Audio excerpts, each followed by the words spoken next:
मोहतरम जनाब उस्ताद अमानत अली ख़ान साहिब जो ये ख़ूबसूरत चयल गज़ल इंशा जो उठो अब कूच करो इस शहर में जी को लगाना क्या। उन ख़ूबसूरत गज़ल जी धुन खे ज़हन जे अक्स ते आणींदे मूं ही गज़ल तरतीब ॾिनो आहे जेको मां तव्हांखे ॿुधायां थो।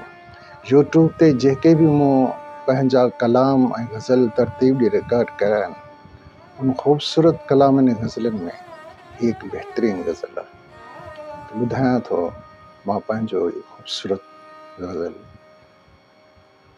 हाणे यार अचो दिलदार अचो, हाणे यार अचो दिलदार अचो, मन मोहब मिठा मन ठार अचो।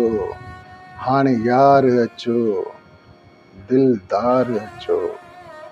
जॾहिं यादि अचे दिल तड़पे थी ओ बाह बिरह जी भड़के थी।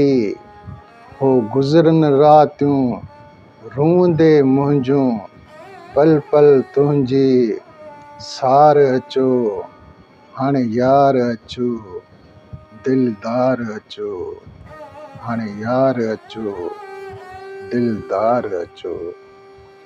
थी का बि ख़ता मूं खां सनम कर माफ़ ख़ता तोखे रब जो कसम मूं दुनिया छॾी बसि तुंहिंजे करे आहे तोसां कयो मूं प्यार अचो। हाणे यार अचो दिलदार अचो, हाणे यार अचो दिलदार अचो। जंहिं दामन दिल जो दिलबर छॾियो सो दिल जो दिलबर कीन रहियो। सिर साह बि तो तां सदके सॼण कर यार वरी वीचार अचो। हाणे यार अचो दिलदार अचो, हाणे यार अचो दिलदार अचो।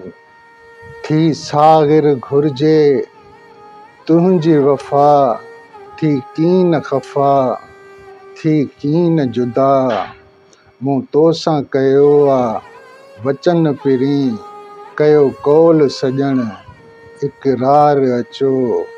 हाणे यार अचो दिलदार अचो, मन मोहब मिठा मन ठार अचो। हाणे यार अचो दिलदार अचो, हाणे यार अचो दिलदार अचो।